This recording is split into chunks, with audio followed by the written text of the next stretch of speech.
ठीक है, वेलकम। स्वागत है आप सभी का। प्यारे दोस्तों, आज एक स्टेप आगे की ओर बढ़ते हैं, स्टोरी को आगे बढ़ाते हैं।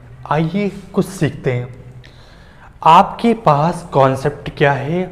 आज एक नया कॉन्सेप्ट ऐड करते हैं। क्या? जो आपने हाई स्कूल की क्लास में पढ़ा होगा कि दो लाइनें हैं। जैसे आपके पास ये एक लाइन है, इस लाइन का इक्वेशन होगा, समीकरण होगा।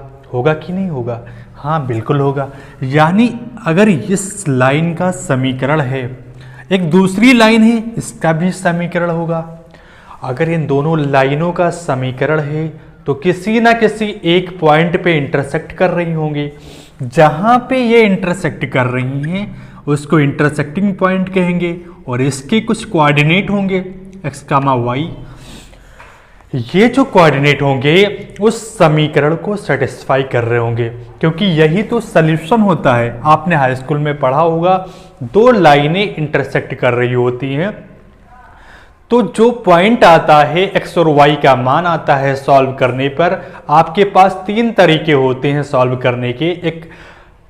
एक क्या होता था, सब्स्टिट्यूशन मेथड, और दूसरा एलिमिनेशन, और तीसरा cross method, cross multiplication method होता था। इन तीन तरीकों का इस्तेमाल करके आप एक्स और वाई का मान, या हिडन ट्रायल मेथड से आप करते थे, एक्स और वाई का मान आप निकालते हो। ये सॉल्यूशन होता है, उस समीकरण को सेटिस्फाई करता होगा, है ना। तो यही सिनेरियो फॉलो करते हैं और सवाल करते हैं। आपके पास सवाल में क्या कहा गया है कि आपके पास सवाल में कहा गया है कि the graph of the equations 5x minus 2y plus 1 is equal to 0 and 4y minus 3x plus 5 is equal to 0 intersect at the point p alpha beta. What is the value of alpha? यानी आपको alpha और beta यानी x और y के मान निकालने, यही तो उसके मोल कहलाएंगे, सॉल्यूशन होंगे। ठीक है, आपके पास ये दो समीकरण है, दोनों लाइनें इंटरसेक्ट कर रही होंगी। तो मैंने इस सिनेरियो में इसको लिख लिया 5x माइनस 2y, 1 उस साइड जाएगा तो -1 होगा। ऐसे ही 5 जब उस साइड जाएगा तो -5 होगा। यहाँ से आप क्या करोगे, x को आप एलिमिनेट करोगे। कैसे? 3 से मल्टीप्लाई कर दो,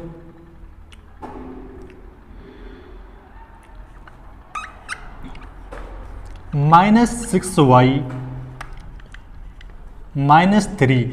यहाँ आपके पास -3x है, 5 से मल्टीप्लाई कर दो, -15x प्लस 20y -25। आपने देखा कि ये दो समीकरण है आपके पास, और इसको सॉल्व करते हैं, ये कैंसिल आउट हो जाएगा और आपके पास आएगा ये 14y इज इक्वल टू कितना होगा, -28। y की वैल्यू आपके पास आएगी -2, और यहाँ से आप x की वैल्यू निकाल सकते हो। क्या? 4y माइनस कितना हो जाएगा, 8 हो जाएगा, -3x इज इक्वल टू -5। यहाँ से -3x आ जाएगा आपके पास 3, और x की वैल्यू आ जाएगी -1।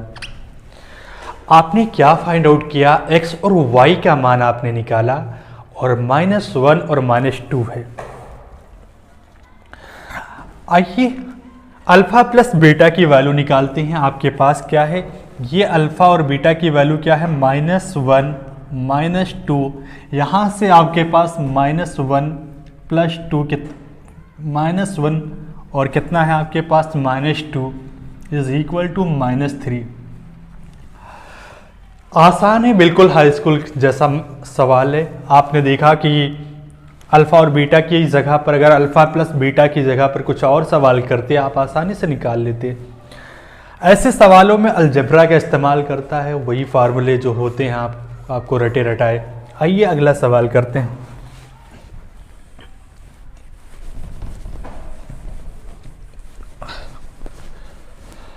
प्रश्न है आपके पास, the graph of the equation 2x plus 3y is equal to 11 and x minus 2y plus 12 is equal to 0 intersects at p x1 y1 and the graph of the equations x minus 2y plus 12 intersect at the x axis at q, what is the value of this?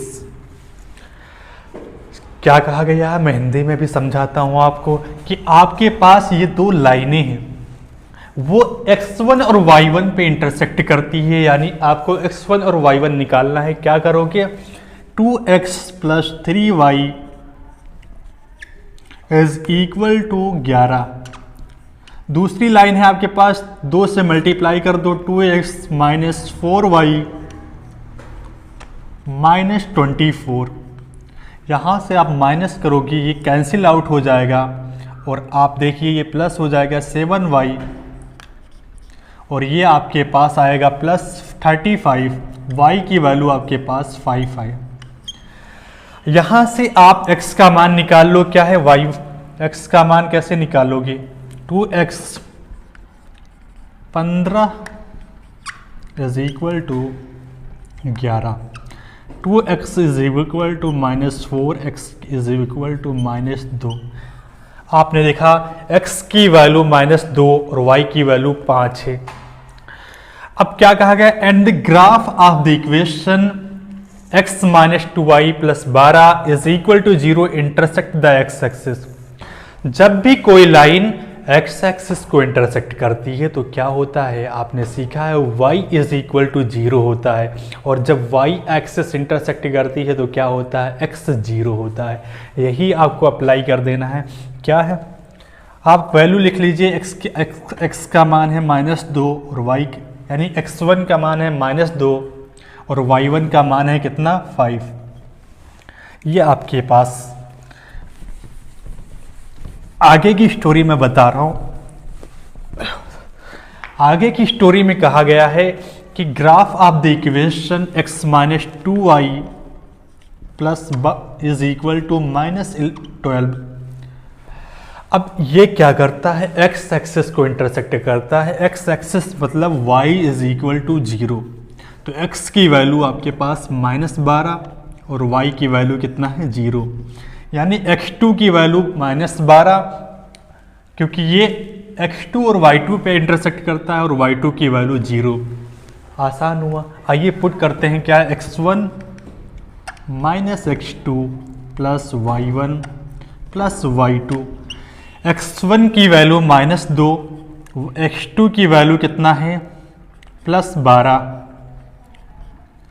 y1 की value है आपके पास कितना, 5 है, और y2 की value कितना है, 0 है। 12 में से 2 आप घटाओगी और 5 प्लस करोगे, 15 आपका आंसर हो जाएगा। आसान हुआ। ऐसे ही कॉन्सेप्ट हमारे साथ जुड़े रहिए और कॉन्सेप्ट नए नए सीखते